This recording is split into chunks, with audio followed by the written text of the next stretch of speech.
ಕೇಂದ್ರ ಸರ್ಕಾರ ಈ ಹಣ ಬಿಡುಗಡೆ ಅಷ್ಟೇ ಮಾಡಿಲ್ಲ, ಇದಕ್ಕೆ ಷರತ್ತುಗಳನ್ನು ಕೂಡ ಹಾಕಿದ್ದಾರೆ. Conditions apply. ಕೇಂದ್ರದಿಂದ ಬರ ಪರಿಹಾರಕ್ಕೆ ಕಂಡೀಷನ್ ಹಾಕಿದ್ದಾರೆ. ಬರ ಪರಿಹಾರ ಹಣ ರಾಜಕೀಯವಾಗಿ ಬಳಸಿಕೊಳ್ಳುವಂತಿಲ್ಲ.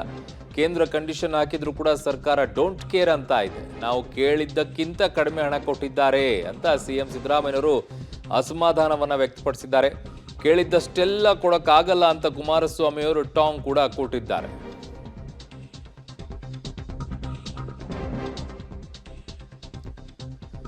ನಾವು ಕೇಳಿದ್ದಕ್ಕಿಂತ ಕಡಿಮೆ ಹಣ ಕೊಟ್ಟಿದ್ದಾರೆ ಅಂತ ಮುಖ್ಯಮಂತ್ರಿ ಸಿದ್ದರಾಮಯ್ಯನವರು ಅಸಮಾಧಾನ ವ್ಯಕ್ತಪಡಿಸಿದ್ದಾರೆ. ಇದಕ್ಕೆ ಕೇಳಿದ್ದಷ್ಟೆಲ್ಲ ಕೊಡಕ್ಕಾಗಲ್ಲ ಅಂತ ಕುಮಾರಸ್ವಾಮಿ ಕೂಡ ಟಾಂಗ್ ಕೊಟ್ಟಿದ್ದಾರೆ. ಕೇಂದ್ರ ಕಂಡೀಷನ್ ಹಾಕಿದ್ರು ಕೂಡ ಸರ್ಕಾರ ಡೋಂಟ್ ಕೇರ್ ಅನ್ನೋ ರೀತಿಯಲ್ಲಿ ಈಗ ರಾಜಕೀಯವಾಗಿ ಈ ವಿಚಾರವನ್ನು ತಂದಿಡ್ತಾ ಇದ್ದಾರೆ. ಅವರವರ ರಾಜಕೀಯಕ್ಕೆ ಸಂಬಂಧಪಟ್ಟಂತೆ ಅವರವರು ಹೇಳಿಕೆಗಳನ್ನು ಕೊಡ್ತಾರೆ. ಹಾಗಿದ್ದಾಗ ಏನಿದೆ ಬರ ಪರಿಹಾರದ ಷರತ್ತುಗಳು ಅಂತಂದ್ರೆ, ಬರ ಪರಿಹಾರದ ಹಣವನ್ನು ರಾಜಕೀಯವಾಗಿ ಬಳಸುವಂತಿಲ್ಲ ಅಂತ ಹೇಳಿ. ಇದನ್ನು ರಾಜಕೀಯವಾಗಿ ಬಳಸೋಂಗಿಲ್ಲ ಅಂತ ಹೇಳಿ. ಬರ ಪರಿಹಾರದ ಹಣ ಬರ ಪರಿಹಾರಕ್ಕೆ ಯೂಸ್ ಮಾಡಬೇಕು. ಅದರ ಜೊತೆಗೆ ಇನ್ನೊಂದು ಹೇಳ್ತಾರೆ, ಮಾಧ್ಯಮ ಮತ್ತು ಜಾಲತಾಣಗಳಲ್ಲಿ ಜಾಹೀರಾತನ್ನು ನೀಡುವಂತಿಲ್ಲ. ಬರ ಪರಿಹಾರದ ವಿಚಾರದಲ್ಲಿ ಇಷ್ಟು ಹಣವನ್ನು ನಾವು ರೈತರಿಗೆ ಬಿಡುಗಡೆ ಮಾಡಿದ್ವಿ, ಬರ ಪರಿಹಾರವನ್ನು ಕೊಟ್ಟಿದ್ದೀವಿ ಅಂತ ಹೇಳಿ ಮಾಧ್ಯಮ ಮತ್ತು ಜಾಲತಾಣಗಳಲ್ಲೆಲ್ಲ ಹಾಕೋ ಹಂಗಿಲ್ಲ ಅಂತ ಹೇಳಿ, ರಾಜಕೀಯ ಭಾಷಣಗಳಲ್ಲೂ ಕೂಡ ಈ ಬಗ್ಗೆ ಉಲ್ಲೇಖಿಸುವ ಹಾಗಿಲ್ಲ ಅಂತ ಹೇಳಿಕೊಂಡಿದ್ದಾರೆ. ಇವೆಲ್ಲ ಷರತ್ತುಗಳನ್ನು ಹಾಕಿದ್ದಾರೆ. ಇವೆಲ್ಲ ಎಲ್ಲಿ ಫಾಲೋ ಆಗುತ್ತೆ? ಈ ಹಣವನ್ನು ಬದಲಿ ಕಾರ್ಯಗಳಿಗೆ ಬಳಸಿಕೊಳ್ಳುವಂತಿಲ್ಲ.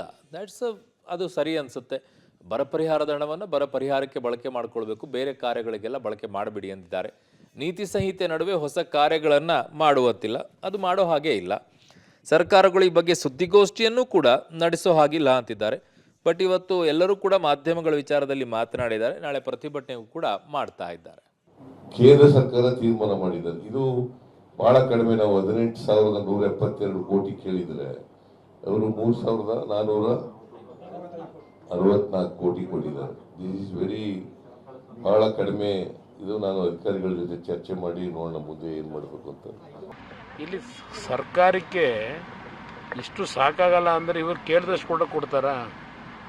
ಕೇಳಿದಷ್ಟು ಕೊಡೋಕ್ಕೆ ಸಾಧ್ಯ ಇರತ್ತೆ. ಅಲ್ಲಿ 15ನೇ ಫೈನಾನ್ಸ್ ಕಮಿಷನ್ನಲ್ಲಿ ಯಾವ ರೀತಿ ರೆಕಮೆಂಡೇಶನ್ ಇರ್ತದೆ, ಅದ್ರಲ್ಲಿ ದುಡ್ಡೇನಿರುತ್ತೆ, ಅದ್ರ ಮೇಲೆ ಮಾಡಬೇಕಲ್ವಾ? ನನ್ನ ಸಹೋದ್ಯೋಗಿ ದೆಹಲಿಯಿಂದ ಶಬೀರ್ ನನ್ನ ಸಂಪರ್ಕಕ್ಕೆ ಸಿಗ್ತಾ ಇದ್ದಾರೆ. ಶಬೀರ್, ಕೇಳಿದಷ್ಟು ಹಣವನ್ನ ಕೊಟ್ಟಿರುವಂಥ ಉದಾಹರಣೆ ಎಲ್ಲಾದರೂ ಇದೆಯಾ? ಇಷ್ಟು ಬರ ಪರಿಹಾರ ಆಗಿದೆ ಅಥವಾ ಪ್ರವಾಹ ಬಂದಿದೆ, ಇಷ್ಟು ಹಣ ಬೇಕು ಅಂತ ರಾಜ್ಯ ಸರ್ಕಾರಗಳು ಕೇಳಿದಾಗ ಅಷ್ಟು ಹಣವನ್ನ ಕೇಂದ್ರ ಕೊಟ್ಟಿರುವಂಥ ಉದಾಹರಣೆಗಳು ಎಲ್ಲಾದರೂ ಇದೆಯಾ?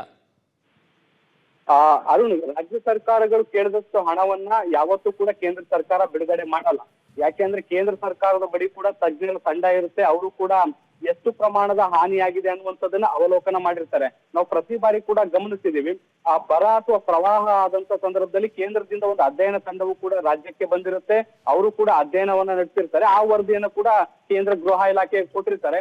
ಇದ್ರ ಜೊತೆಗೆ ಕೃಷಿ ಇಲಾಖೆಯ ತಜ್ಞರು, ಹಣಕಾಸು ಇಲಾಖೆಯ ತಜ್ಞರು ಎಲ್ಲರೂ ಜಂಟಿಯಾಗಿ ಕೂತು ಎಷ್ಟು ಇದಕ್ಕೆ ಪರಿಹಾರ ಕೊಡ್ಬೋದು, ಯಾವ ಮಟ್ಟದಲ್ಲಿ ಹಾನಿಯಾಗಿದೆ ಅನ್ನುವಂಥದ್ದನ್ನ ಎಲ್ಲವನ್ನ ಕೂಡ ಪರಿಶೀಲಿಸಿದ ಬಳಿಕ ಎಷ್ಟು ಆ ರಾಜ್ಯಕ್ಕೆ ಪರಿಹಾರವಾಗಿ ಕೊಡ್ಬೋದು ಅನ್ನುವಂಥದ್ದನ್ನ ಅಂತಿಮವಾಗಿ ನಿರ್ಧಾರ ಮಾಡಲಾಗುತ್ತೆ.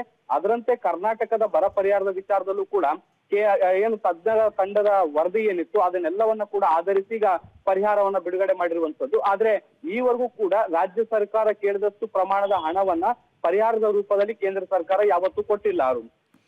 ಓಕೆ ಶಬೀರ್, ನಿಮ್ಮೆಲ್ಲ ಮಾಹಿತಿಗೆ ಧನ್ಯವಾದಗಳು.